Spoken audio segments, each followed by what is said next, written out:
სახელითა მამისად და ძისად და სულისაწმინდისად. ჩვენ ყოველთვის უნდა გვახსოვდეს ჩვენი ღირსება, რომელიც იმ ღირებულებებს ეფუძნება, რა განზრახვითაც ღმერთმა შეგვქმნა. სამწუხაროდ ძალიან ხშირად ვცვლით ჩვენს ღირებულებას, ჩვენს დიდებულებასაც, მოდი ასე ვთქვათ, უბრალოდ პირუტყულ არსებობაში და ვკმაყოფილდებით ცხოველობით. თუ რამე ღირებულება გვაქვს, იმითაც ვამაყობთ და იმასაც ვყვნით დემონური და სატანისტური სულისკვეთებით, რასაც სიამაყე ამპარტავნება ქვია. არადა ღვთაებრივი, ღვთიური არსებობისათვის ვართ შექმნილი. ჩვენი გული ვერც კი დაიტევს, რომ განგვიცხადოს ღმერთმა რა გველოდება, თუ ჩვენ მცხონდებით, ნამეტნავი სიხარულისაგან ვერც კი დაიტევს. თუ ადამიანი ღირსი გახდა წინა გემოს ხილვისა, მარადიული სასუფევლისა, მარადიული სიცოცხლისა, მერე მისთვის ძალიან რთული ხდება ამ ქვეყნიური ცხოვრება.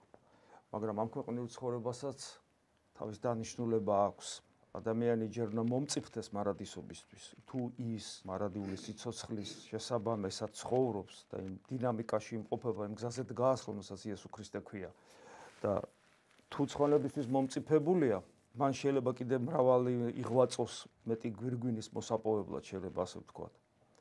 და თუ თავისი ადამიანური რესურსის შესაბამისად მაქსიმალურად იღვაწა, შეიძლება უფალმა კიდე დატოვოს სხვების მოსაქცევად, სხვების ღმერთთან მისაყვანებლად, ეკლესიის აღმშენებლობისათვის, რასაც ჩვენ პავლე მოციქულის ცხოვრებაში ვხედავთ.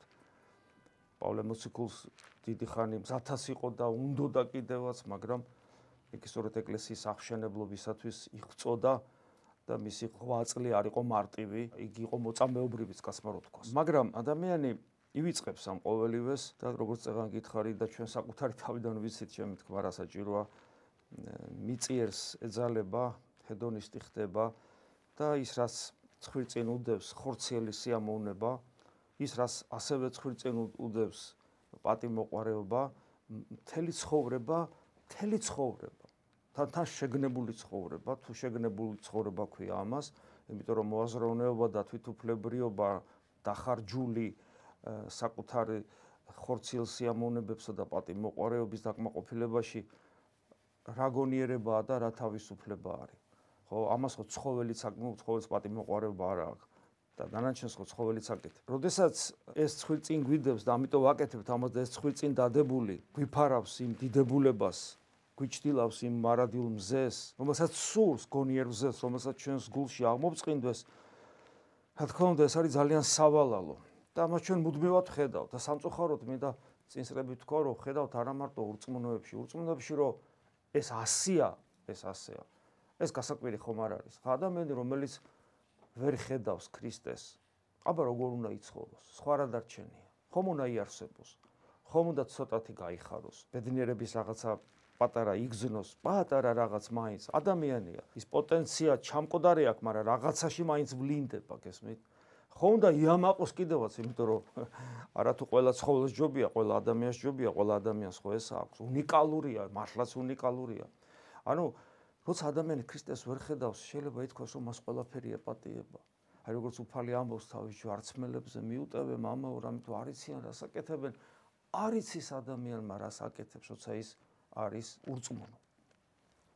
პრობლემა იწყება უფრო მეტად მაშინ, როდესაც ადამიანი ხდება მორწმუნე. ანუ პრობლემა ჩვენ ვართ. როდესაც ღმერთმა მოიღო წყალობა და დაგვანახა თავისი თავი, ჩვენს გულს შეეხო და ჩვენ მაინც ვრჩებით ჰედონისტება და პატიმოყვარეობად, პრობლემა ეს არის. რაც შეეხება ჰედონიზმს, ანუ გემოთ მოყვარეობით, ანუ სიამოვნების მიერ ცხოვრებას, ეხლა ეს ხო ჩვენ არ გვიკვირს, ყველამ ხო საკუთარი თავი მეტნაკლებად კარგად ვიცით. ჩვენ ხო ვიცით, რა გვსიამოვნებს, რა გვახარებს, რისკენ მივისწრაფით, რა გვაბედნიერებს, გესმით? ეს ყველაფერი რაც ხორცს უკავშირდება. აი რაც შეეხება პატიმოყვარეობას, აქ ცოტა უფრო რთულად არის საქმე, იმიტომ რომ ის ისე ფარულად მოქმედებს, ისე მზაკრულად, ის ხომ დემონური სულია, ისე გვატყვილებს, ისე გვაბრუებს საკუთარი სიმართლით, რომ ძალიან ბევრი ადამიანი, თითქმის ყველა, მოდი ესე ვთქვათ, აი მის ესე ხაფანგშია გაბმული, მისი ბანგით არის მთვრალი, ეს მოცემულობა, ეს რეალობაა და ეს ყველას გვჭირს, მებოდადები. ყველას გვჭირს. ადამიანი როცა ამას ვერ ხედავს, ძალიან ცოდოა და ჩვენ უნდა ვეცადოთ, ფხიზლად ვიყოთ, დავინახოთ, არ გამოგვეპაროს, თორე შეიძლება მთელი ცხოვრება 8 წელში გაატარო. ღვთისმსახურებას გიყვარდეს, ლოცვაც გიყვარდეს, ზიარებაც, ყველაფერი, ღვთისმეტყველებაც. და პატივმოყვარებაში გამოკეტილი გარდაიცვალო სიკვდილისაგან სიკვდილში, ანუ ჯოჯოხეთში. იმის გამო მხოლოდ, რომ ვერ განთავისუფლდი პატივმოყვარეობისაგან. იმიტომ რომ შენ როგორც არ უნდა იცხოვრო, იმ ქერუბიმზე ზემოთ ხო ვერ იქნები, როცა პირდაპირ უფალს ჭორეთდა და ადიდებდა და ეშმაკად იქცა. აი რა უნდა გააკეთო ისეთი, რომ მას აღემატებოდეს შენი მდგომარეობა, გესმით რა შეასრულე. აი ამ პირუტყული და დემონური მდგომარეობიდან გამოსulis ერთ-ერთი ძალიან მნიშვნელოვანი პირობა არის ვიყოთ მუდამ განცვიფრებულნი იმით, რომ ვართ ამ ყოფიერებაში მოვლენილნი, შექმნილნი, როგორც ადამიანები, როგორც ქმნილების გვირგვირნი. ცხოველს არ შეუძლია განცვიფრდეს, გაუცდეს. აი ადამიანს შეუძლია განცვიფრდეს. თუ ადამიანმა აი როგორც სიყვარულთან დაკავშირებით რო ვთქვით, თავდაბლობასთან, თუ ადამიანს სიყვარული აქვს, მას უყვარს ადამიანის და ღმერთიც. და თუ ადამიანი თავდაბალია, ის თავდაბალია ყველგან. ყველა მიმართულებით თავდაბალია. ღვთის წინაშე და მორჩილი. ღვთის წინაშეც მორჩილია, მოყვასის წინაშეც მორჩილია. ასე არის განცვიფრებაში. თუ ადამიანს შეუძლია განცვიფრდეს, და როგორ შეიძლება არ განცვიფრდე, როცა ღვთის შექმნილ სამყაროში ხარ. კარგ რაღაცას რო ნახავ, იმით განცვიფრდები ხოლმე და ადამიანის შემოქმედების ნაყოფს რო ნახავ. როგორ შეიძლება არ განცვიფრდე ღვთის შემოქმედებით და როგორ შეიძლება ამოწურო ღვთის შემოქმედება. როგორ? აი პატარა ხოჭო რო დადის, პატარა ჭიამაი რო დადის, თუნდაც ბუზი რო დაფრინავს ეხა შემაწუხა. დააკვირდით რა განსაცვიფრებელი რაღაც ქმნილებაა, წარმოიდგინეთ რა. ყველაფრით მუდმივად შეიძლება ადამიანი გაოცებული იყოს. ეს მატერიით, ბიოლოგიური თუ მინერალური თუ ასე შემდეგ. სამყარო, მაკრო, მიკროკოსმოს. ეხლა შეხედეთ ადამიანს, შეხედეთ მის ყოფიერებას, მის შინაგან სამყაროს.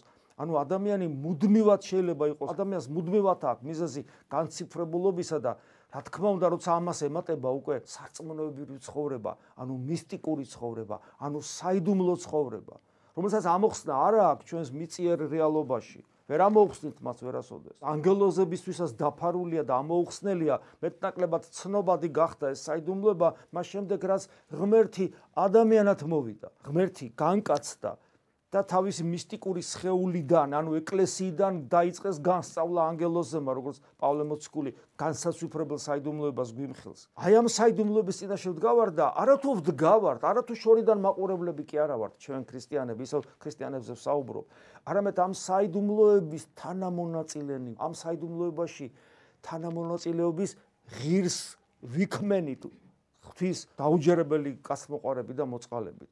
აღმშენებელნი ვართ ამ საიდუმლოებისა, გესმით? ჩვენ აი ქრისტიანები, რომლებიც ეკლესიაში ვდგავართ. და ეს განცვიფრებულობა მუდმივი, განცვიფრებაში რო ხარ მუდმივი, შენში ბადებს მუდმივი მადლიერების განცდას. სულ მადლიერი ხარ, რომ ყოფიერება არის, რომ ღმერთი არის, რომ ღმერთი ადამიანად მოვიდა, რომ შენ გამოგირჩია, რომ შენ ეკლესიაში დაგადგინა, გესმით? რომ შენთვის მოკვდა, რამდენი ერთი რომ შეიძლება ითქვას და აქედან ერთიც კი საკმარისია, რომ აღფრთოვანებული იდგე და ამბობდე, დიდება და მადლობა ღმერთო შენ ყველაფრისათვის. დიდება და მადლობა ღმერთო შენ ყველაფრისათვის. მით უმეტეს გამოცხადებით ვერბალურად, მოდი ესე ვთქვათ, ეს ერთია, რაც სულში განვიცდით, მეორეა, რაც გვესმის და რაც ჩვენ ენაზე განმარტებული იქმნა, ის რაც სულში უნდა იყოს განცდილი და ბოლომდე ვერ განვიცდით ჩვენი გულის უწმინდურობის გამო, ეს დეფიციტი ივსება იმით, რომ ვინც განიცადა მან დაგვიღეჭა და ადამიანურ ენაზე გადმოგვცა. პირველი ღვთისმეტყველი თავად იესო ქრისტეა, მან გამოთქვა ღმერთის შესახებ, ჩვენ არ ვიცით ღმერთი არავის უნახავს, მან მოვიდა და გვითხრა და მერე უკვე ქრისტესადმი მიბაძვით და მიმსგავსებით, მის და მიერთგულებით, მის გულში შემოშვებით, უკვე წმინდა ადამიანები ხდებიან ის ღვთისმეტყველი, რომელიც ადამიანურ ენაზე გვიღეჭავენ ამ ცოდნას და გვაძლევენ და ერთ-ერთი ასეთი ღვთისმეტყველი არის პავლე მოციქული, აგერ ეფესელთა მიმართ ეპისტოლეს, ხშირად ვახსენებთ ეფესელთა მიმართ ეპისტოლე. საერთოდ ძნელიც კია გამოარჩიო, რომელი ეპისტოლე უფრო დიდებულია, უბრალოდ ეფესელს ხშირად ვახსენებთ, რომ მართლა დიდებულია, როგორ გვესაუბრება, თუ კი გსმენიათ აღშენებლობა ღვთისმადლისა. ღვთისმადლის აღშენებლობა ნიშნავს ღმერთის მიერ აღსრულებულ საქმეს ჩვენი გადარჩენისთვის, ეს არის აღშენებლობა ღვთისმადლისა და თუ რამე გაგიგია, თუ რამე გსმენთ და გაგვიგია, აბა ქრისტესა ვართ. ეს გავიგე და მოვედით, თუ რამე გსმენია, რომელიც მომეცა ეს სმენა თქვენთვის მომეცა, რომ დაგიღეჭოთ, აგიხსნათ, ბოლომდე განგიმარტოთ, იმიტომ რომ თქვენ ბოლომდე შეიძლება ვერ განისთ, ყოველ შემთხვევაში ვინ იტყვის, რომელიც ჩვენგანი, რომ ჩვენ ზუსტად ისე განვიცადეთ ღმერთის შიგნით, როგორც პავლემ განიცადა. ცოტა თავმდაბლობა უნდა კონდეს, რომ პავლეს არ გადაუსროს, ამიტომ ყურადღებით უნდა მოусმინოთ, ჩვენ ხო ვენდობით მას. ესე იგი, ის რაც მეც უნდა განმეცადა, იმიტომ რომ მე ნათლღებული ვარ, მირონცხებული ვარ, ჩემში მადლია, გესმით, ჩემში ქრისტე ღიებს, ანუ მეც უნდა განმეცადა, მაგრამ და მეც ისევ ეკლესიის ანუ ქრისტეს მისტიკური სხეულის ნაწილი ვარ, როგორც პავლე. არაფერი არ მაკლია პავლესთან შედარებით. რაც პავლეს მიეცა, ყველაფერი იგივე მე მომეცა, მაგრამ ჩემი გული არის უფრო დახურული, უფრო ეგოისტი, უფრო პატივმოყვარე, უფრო არათანმიმდევრული, არამიზანსწრაფული, ნაკლებად ერდგული, ნაკლებად თავგანწირული და ამიტომ მჭირდება ცოტა მივიღო ეს ვერბალური დახმარებას, და ვენდომას, მე კი ვერ დავინახე, მაგრამ აბა როგორ არის, პავლემ რას განიცადა, ეგრეა, რა თქმა უნდა, იმიტომ რომ ვენდობი და ჩემ გამოუცდელობას აღავსებს მისი გამოცდილება. და ეს მე მეხმარება, რომ ჩემი გული მეტად გაიხსნას უფლისათვის. ამიტომ მეუბნება, მომეცა თქვენთვის, რადგანაც გამოცხადებით მეუწყა საიდუმლო, რომელიც ჩვენ საიდუმლოებად უნდა იქცეს. საიდუმლო მისტიკა, ჩვენს მისტიკად, ჩვენს საიდუმლოებად უნდა იქცეს, რაც პავლესი არის უკვე, ჩვენიც უნდა გახდეს. მეუწყა საიდუმლო, როგორც უწინ მოგწერეთ, კიდევ მოკლედ. და სხვათა შორის ძალიან ბევრ ადგილას, სხვადასხვა კოლასელთან მერტებსტოლში, კორინთელთანაც ძალიან ბევრ ადგილას ახსენებს ამ საიდუმლოებას, რომელიც ღმერთმა მას განუცხადა. ყურადღებით ვიკითხოთ წმინდა წერილი, ყურადღებით ვიკითხოთ პავლე მოციქული, ძალიან დიდ საიდუმლოებებზეა საუბარი, რომელიც ჩვენად უნდა იქცეს. აბა ცხონება ხო გვინდა? ხო ღმერთი უნდა გავხდეთ მადლი. ხო უნდა ღვთისმშილობა რეალიზდეს ჩვენში. ჩვენი გული ხო ზეცას უნდა დაემსგავსოს, მასში ყოვლადწმინდა სამება დამკვიდრდეს. აბა როგორ უნდა მოხდეს ეს, თუ არ გვეცოდინება რა არის ჩვენი საკეთებელი. იმიტომ რომ მხოლოდ იმას აქვს ფასი, როგორც ისააკ ასური ამბობს ეს დიდი მამა, რასაც ადამიანი გაცნობიერებულად აკეთებს. იმიტომ რომ შეუძლებელია ცხონდე მექანიკურად, შეუძლებელია ცხონდე უგონო პირუტყვი, უკაცრავად ამ სიტყვაზე, მხოლოდ გაცნობიერებულად და მხოლოდ შენი თავისუფალი არჩევანი. უნდა გავაცნობიეროთ, რასთან გვაქვს საქმე, რისთვის ვდგავართ აქ, რა არის ჩვენი საკეთებელი. და მე ეს არ დავახურდაოთ, მე ეს მინდა, მე ის მინდა, ჩემი ნება, ჩემი სიმართლე, ჩემი შეგრძნებები, ჩემი განცდები, არ დავახურდაოთ უკიდურეს სუბიექტურ რაღაც ჩვენს რაღაც შეგრძნებებამდე და კიდევ ვიმეორებ სიმართლეზე. როცა წაიკითხავთ, შეგიძლიათ გაიგოთ, როგორ მესმის, შეგიძლიათ გაიგოთ და შეგიძლიათ არ გაიგოთ. და პავლე მოციქული ნახე როგორ სიმდაბლით გეუნება, ეს მეუწყა, მე უნდა თქვენ გაგცნობოთ, მაგრამ შეგიძლია გაიგო, შეგიძლია არ გაიგო. ანუ შეგიძლია მიიღო, შეგიძლია არ მიიღო, მაგრამ შეგიძლია. როგორ მესმის, მე ქრისტეს საიდუმლო, რომელიც არ გამოცხადები ადამიანის ძეთა სხვა თაობებს, როგორც ამჟამად გამოეცხადა სულით მის წმინდა მოციქულებს და წინასწარმეტყველებს და მათ შორის პავლეს და მათ შორის ჩვენ უნდა გამოგვეცხადოს და ეს ცოდნა გვეხმარება იმაში, რომ ჩვენში გაცოცხლდეს. ეს კი არ არის საკმარისი, ესე ყოფილა, ეგ არა.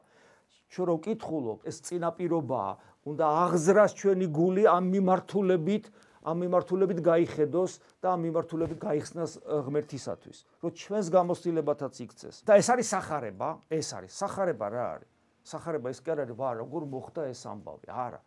სახარება ისე, როცა შენ პირადად გაგიხარდება და როგორ გაგიხარდება, თუ შენ არ განიცადე. და როგორ გაგიხარდება სწორად, თუ სწორად არ განიცადე. გესმით? ამიტომ შენ თუ არ განიცადე ის, რასაც პავლე განიცდის, ან აქეთკენ თუ არ მიდის შენი ცხოვრება, ამ გზაზე თუ არ დგები, შენთვის სახარება არ არსებობს. რატომ არის, რომ ადამიანებს ეზარება წმინდა წერილის კითხვა? ესე იგი, წარმოიდგინეთ, რა წერია იქ? წერია შენ როგორ უნდა გახდე ბედნიერი. ფაქტობრივად ინსტრუქცია ეს ტექნიკური ტერმინი რომ გამოვიყენო და ადამიანები არ კითხულობენ. და რატომ? იმიტომ რომ ეს მათ პირად სახარებად არ გადაქცეულა, ვისაც გვეზარება წმინდა წერილის კითხვა, ჩვენთვის სახარება არ არსებობს. არ არსებობს უბრალოდ სახარება. გესმის სახარება რომ შენთვის არ არსებობს. რა პერსპექტივა აქვს შენს მარადულ სიცოცხლეს? არც არაფერი. ამიტომ ეს გავითვალისწინო და პავლე მოციქული ამ ყველაფერს ასეთ საუბრობს, სახარებას უწოდებს, სხვათა შორის ხშირად იყენებს ამ სიტყვას, ჩემი სახარება ამბობს, ანუ რაც ღმერთისგან მიეცა და ახლაც ასე ამბობს. სწორედ ამ სახარების მსახური გავხდი. ვინც უარყოს თავითვისი ჩემთვის და გინდა სახარებისათვის. გახსოვს ყოფილი სიტყვები მარკოს მახარებელთან არის თვარსტები, ვინც უარყოს თავი თვისი და ჩემთვის და გინდა სახარებისათვის. აი სწორედ აი სახარების მსახურება, რომელიც იგივე ქრისტეს სახურებაა. სწორედ ამ სახარების სახური გახვდით თანახმად ღვთის მადლისა, რომელიც მომეცა მისი ძალის ხმევით, ანუ ღმერთმა მისცა ეს ყველაფერი. ამბობს საკუთარ თავზე, მე უმცირეს წმინდათა შორის, იმიტომ რომ დევნელი იყო და ქრისტეს პირადად არც კი იცნობდა. და მოციქულებთან შედარებით ის ყოველთვის ამბობს, რომ მე უმცირესი ვარ, უკანასკნელი მოციქულთა შორის და არც კი ვარ ღირსი, ვიწოდებოდა მოციქულად, იმიტომ რომ ვდევნიდი ქრისტეს ეკლესიას და თან ქრისტეს არც ვიცნობდი. ამიტომ უმცირეს წმინდათა შორის არა პატივმოყვარული გაგები წმინდანი ვარო. წმინდად იწოდება ყველა ადამიანი, ვინც ეზიარება, ვინც ეკლესიის ნაწილია. ადამიანი წმინდა არის იმის გამო, რომ მან გადაწყვიტა, რომ ქრისტეს შეუერთდეს. ეს არის. სხვა საკითხია ამას მე როგორ იტევს. უმცირეს წმინდათა შორის მომეცა ეს მადლი. რატომ მომეცა? არა მარტო იმიტომ რომ მე ვიცოდე, არამედ რათა მეხარებინა წარმართათვის ამ შემთხვევაში და ანუ ყველასთვის წარმოუდგენელი. პავლე მოციქული თვითონ არის განსვიფრებული. ისეთი რამე გაიგო, რომ განსვიფრებული და ამბობს წარმოუდგენელია ეს. წარმოუდგენელი სიმდიდრე, აი პავლე მოციქულის სტილი, ხო? მას შეიძლება ეთქვა მეხარებინა სიმდიდრე ქრისტესი, არა, წარმოუდგენელი სიმდიდრე ქრისტესი. და გამეცხადებინა ყველასთვის, რა არის აღშენებლობა საიდუმლოსი, ის აღშენებლობა, რომელშიც ჩვენ ვიმყოფებით, ქრისტეს სხეულის აღშენებლობაზეა საუბარი, კიდევ ვიმეორებ, რომელშიც ჩვენ არ შეიძლება ვიყოთ პასიური აგურები, ჩვენ ცოცხალი ქვები, ლოდები უნდა ვიყოთ, ანუ აქტიური, თანამუშაკნი, ანუ გააზრებული უნდა ვაკეთებდეთ ყველაფერს, აღშენებლობა საიდუმლოსი უკუნისიდან დაფარული ღმერთში. ღვთის გეგმა ჯერ სამყაროს შექმნამდე არსებობდა, ამაზეც ხო გვისაუბრია, ეს ეხლა კი არ გადაწყდა. რომელმაც ღმერთმა ეს ყველაფერი აღშენებლობა სად შექმნა, ყოველი და როგორ აკეთებს ქრისტეს მეოხებით, ანუ ძეღმერთის მიერ, რომელიც განკაცდა. და რო განკაცდა ეკლესია დაარსა, ხშირად გვითქვავს, რომ ეკლესიის დაარსების გარეშე, ეკლესიის რომლის ორგანული ნაწილი ჩვენ ვართ, ეკლესიის დაარსების გარეშე ქრისტეს განკაცება ხდებოდა ერთი ადამიანური ბუნების განხ ანუ გესმით, მე თუ მის განხთობილ ბუნებაში არ შევედი, რა შეჭირდება ღმერთს ადამიანური ბუნების განხთობა, რომ თუ მე არ გადამარჩინა, ჩემი გადარჩენისათვის აკეთებს. ამ გადარჩენას აკეთებს თავის სხეულში, თავის სხეულის გაგრძელებაში, ეს არის სწორედ ქრისტეს მისტიკური სხეული, ეს არის ეკლესია, როგორც პავლე მოციქული გვასწავლის და ეს ყველაფერი შექმნა ქრისტეს მეუხებით, ანუ განკაცებული ღმერთის მეუხებით, რათა ქრისტეს სხეულის, ანუ ეკლესიის მეშვეობით და ეს აღარაც გითხარით, ეუწყოს ზეციურ მთავრობათა და ხელმწიფებათა უმაღლეს ანგელოზებს ღვთის მრავალფერი სიბრძნე. ანგელოზები ეკლესიისგან სწავლობენ. ეკლესიისგან, იმიტომ რომ ეკლესიის ხმა, ეს არ არის ადამიანების, მაი დოგმატები, ხო? დოგმატები, რომელიც არის აი ესეთი მაცხოვნებელი დოგმატები. ეს არ არის უბრალოდ ადამიანთა ხმა, ეს არის ღვთის ხმა ადამიანთა მიერ გახმოვანებული. ამიტომ იგივე რასაც პავლე მოციქული საუბრობს, პავლე მოციქულის პირადი აზრები კი არ არის. ეს არის ღვთის აზრი, ღვთის ბრძანება, ღვთის მიერი ცოდნა, ამ შემთხვევაში პავლე მოციქულის მიერ გახმოვანებული. და ეს სიბრძნე, მრავალფერი სიბრძნე, თანახმად საუკუნო წინასწარ განჩინებს ან მარადიულად გადაწყვეტილია ღმერთში, რომელიც აღასრულა ღმერთმა ჩვენი უფლის იესო ქრისტეს მიერ, ძე ღმერთი რომ მოვიდა ადამიანად, მაშინ აღსრულდა ეს. ვისითაც ჩვენ გვაქვს ქრისტეს მიერ, გვაქვს სიმტკიცე, სასოება, ანუ იმედი, მისდამი მიახლებისა რწმენით, ანუ რწმენა, როგორი რწმენა გვაქვს, ნახე, ერთ რწმენა არის ვლინდება სიმტკიცეში, ანუ ჩვენს რო აი ვერანაირად რო ვერ შეგვარყევს ვერაფერი. ვერც ღვაწლში და ვერც სოფხედელობრივად.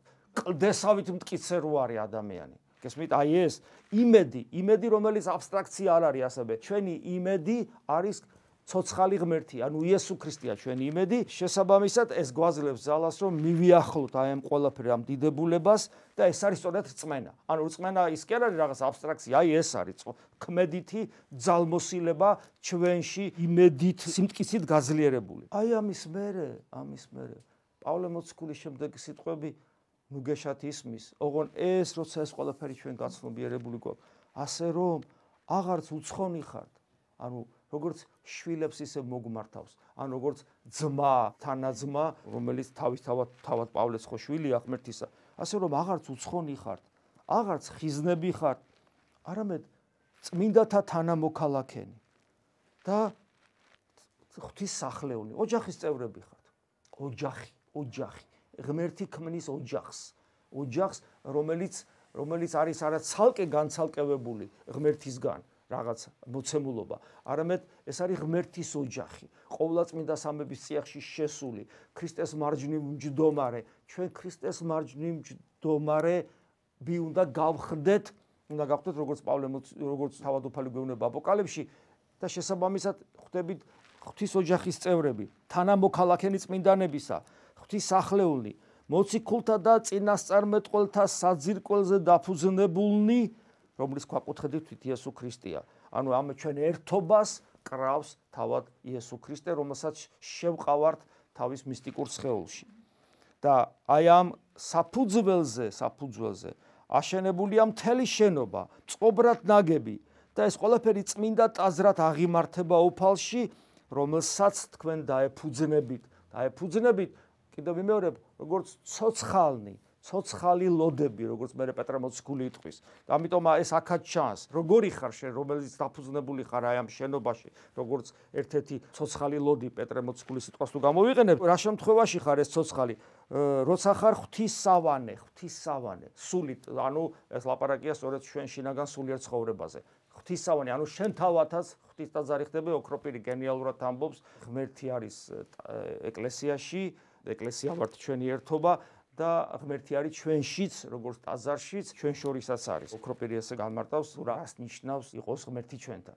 მე ვცდილობ აქცენტი გავაკეთო შინაგან ცხოვრებაზე, მისტიკურ მხარეზე, რომ ემან გარეგან რელიგიურ ადებინებად არ ჩამოყალიბდეთ და არ გვეგონოს, რომ ჩვენი გარეგანი საქმეები რამეს ნიშნავს. მე კვირასაც გესაუბრეთ, რომ რწმენით ვცხონდებით და არა საქმით და საქმე რა შემთხვევაში არის ხიბლში ჩამგდებელი ჩვენი და როგორ ბრუნდებით საკუთარი კეთილი საქმეები და რელიგიური ცხოვრები, რას ნიშნავს რომ რწმენით ვცხონდებით, იმიტომ რომ რწმენას კიდე თავის საქმეები აქვს და რას ნიშნავს რომ რწმენას თავის საქმეები აქვს, ეს ყველაფერი ჩვენ უნდა ვიცოდეთ. იმიტომ რომ ამის შესახებ წმინდა წერილი გვესაუბრება და გვესაუბრება იმიტომ რომ ვიცოდეთ და ვერ გაიგებ ამას თუ შესაბამისად ცხოვრება არ დაიწყე. ცხოვრების შესაბამისად იხსნება შენი გული იმ ცოდნისათვის, რომელიც სისავსით გვეძლება წმინდა წერილში. ანუ საჭიროა ჩვენთვის შინაგანი მისტიკური ცხოვრება და ზიარებაც მისტიკური მხარეა ეკლესიისა და ჩვენ თუ გარეგნულად ვიღებთ ამას არაფერს არ მოგცემს უკეთეს შემთხვევაში, თორე შეიძლება ვისჯებოდეთ და სულიერად უფრო მეტად ვცილდებოდეთ ღმერთს ან უკვდებოდეთ. ლოცვა ასევე არ არის ტექსტის კითხვა და რაღაც სიტყვების წარმოთქმა, არამედ ეს არის ჩვენი გულის ამოძახილი, თუ ლოცვა არ არის გულის ამოძახილი, თუ გინდა მთელი დღე ტექსტები იკითხე, არანაირი მნიშვნელობა არ აქვს. ასევე გონებისმიერი ლოცვაც ეს არის შინაგანი ცხოვრების წესი, რომელიც კავშირშია მთლიანად ჩვენ ცხოვრებასთან, ზიარებასთან, მოყვასთან, ურთიერთობასთან, ჩვენს ცოდნასთან და ასე შემდეგ ყველაფერს დაზინებასთან, გაღვიძებასთან, დასვენებასთან და არა უბრალოდ სკვნილის დაჭერა და იესოს სახელის თქმა და თუ ეს მოწყვეტილია ყველაფერ დანარჩენს, არაფერს არ ნიშნავს ეს.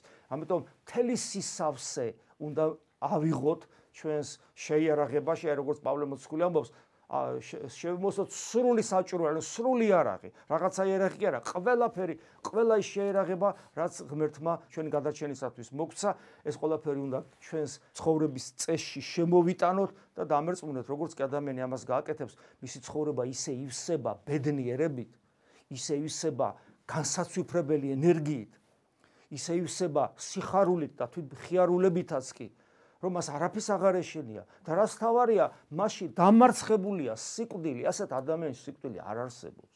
გესმით, არ არსებობს, არამედ არსებობს სიხარული გარდაცვალებისას ქრისტესთან შეხვედრის მოლოდინისა, ეს სიხარული არსებობს. პირიქით და არა ის, რომ ადამიანს რაღაცა, ესე იგი, ცხოველური პირუტყული შიში რო აქვს რაღაც სიკვდილის და გარდაცვალების. ამიტომ თუ ვართ აქ, ვიყოთ ბოლომდე. ეს დრო ტყუილა დაკარგული არ აღმოჩნდეს. თორე პავლე მოციქულის სხვა რაბეც კი აქვს ნათქვამი. თუ ეს არ აგზავს თუ მარადული სიცოცხლე ქრისტეს აღდგომა, მაშინ ჭამოთ სვად და მოვკვდეთ, მაინც ესე უნდა მოვკვდეთ და ბარემ ჭამე და სვი და გაერთე. გესმით პავლე მოციქული? ამას რატო გეუბნება? ცივწყალს გასხავს რა, გეუბნება რომ შენი რელიგიურობა არაფერია თუ ბოლომდე ნამდვილი არ ახარ. და ვიყოთ ნამდვილები. დამერწმუნეთ რომ ეს ძალიან დიდი ბედნიერების მომტანია. შეგვეწიოს უფალი ამინ მადლი უფლისა ჩვენისა იესო ქრისტესი და სიყვარული ღვთისა და მამისა და ზიარება სულისა წმინდისა იყოს თქვენ ყოველთა თანა. ამინ.